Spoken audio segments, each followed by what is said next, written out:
Perched near the top of South America, rainforest-covered Guyana is a brand new player in the oil business. I don't think there is any other place in the world that is going through what Guyana is at the moment.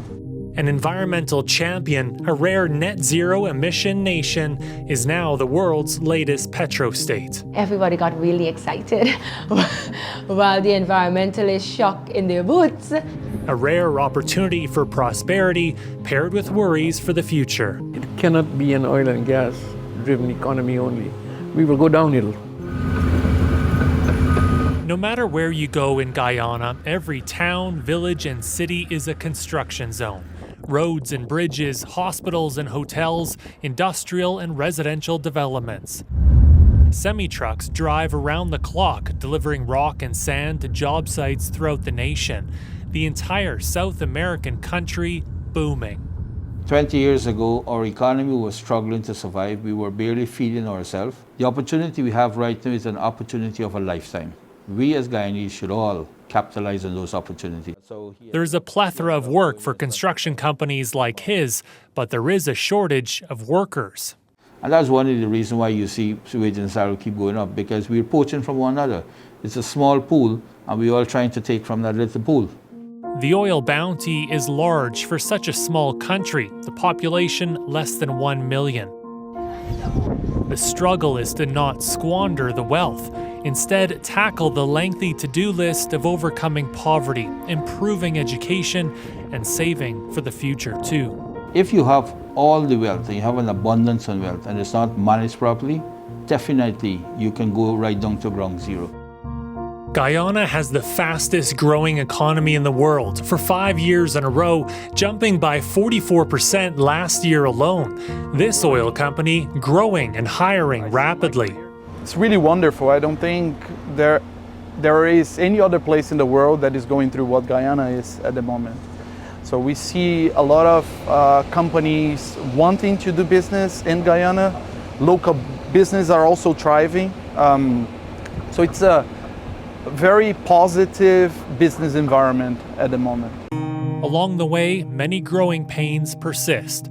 Rising prices for supplies, non-stop construction, and gridlock on the roads. Because the danger of the people on the roadside with the motorbike and the taxi and things like those things. This summer, construction will begin to make this a 4-lane highway. They have to take more caution on the roadside. The oil jackpot is often considered a blessing, but for others, it's more of a curse. Guyana's unique status as a net zero country at risk. And then the moment oil is discovered, then what? Yes, and then everybody got really excited while the environmentalists shock in their boots. So you had a mixed views. The person saw it as a blessing. We're going to finally be rich. We're going to be the Dubai of the Caribbean. And Guyana is dealing with another contradiction. With most of its tiny population on the coast, this emerging petrostate is profoundly at risk from climate change. In a blink of an eye, it's going to be upon us. And if you look at the way the climate has been changing, it's going to happen. Persons that are watching it are going to see it's going to happen. At a training college in a rural part of the country, all of the students here already have a job in the oil industry. The campus is expanding as demand for skilled workers continues. Remember, Guyana has never had an oil and gas industry, so we're starting from scratch, zero. ExxonMobil is the dominant player in Guyana and hires partners to operate these massive production and storage vessels. There's a total of 3 vessels that we operate and maintain. Martin Chung is a rarity, a local Guyanese who is leading one of those companies. The oil patch and the environment, he says, are not in conflict. What we do in terms of impact to the environment is at most minimal, or at least zero. The struggle continues between optimism and concern for Guyana's future. Scientists have shown that by 2030, the entire coastline, which includes Georgetown, would be under water. Will be flooded. And they have projections. Back at the college, the director on campus has lived in many oil-producing countries, including Canada. His hope is that Guyana can prosper too, all sectors, without leaving anyone behind. How do you try to equilibrate that so that everyone feels they're getting a fair share of this? You can see how this can be transformative for Guyana, providing we keep our eyes on the ball that it has to be a sustainable economy. It cannot be an oil and gas driven economy only. We will go downhill. The road to a new, prosperous Guyana is long. The challenges of an oil boom still loom.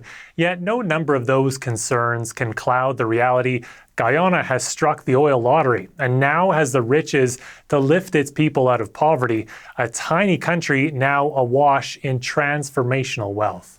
Now, Kyle, just how quickly is the country's oil patch growing?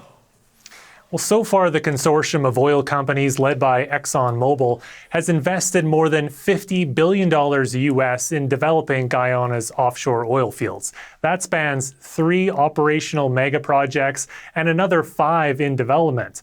Oil production is expected to double in the next few years. Natural gas production is growing now too. Concerns persist as well, such as who pays for any possible oil spill and what damage could occur from increased tanker traffic. Guyana is regarded as the fastest offshore oil development in history. And Erica, so far there's no easing to that rapid pace. Okay, thanks, Kyle. Kyle Bakx in Calgary tonight.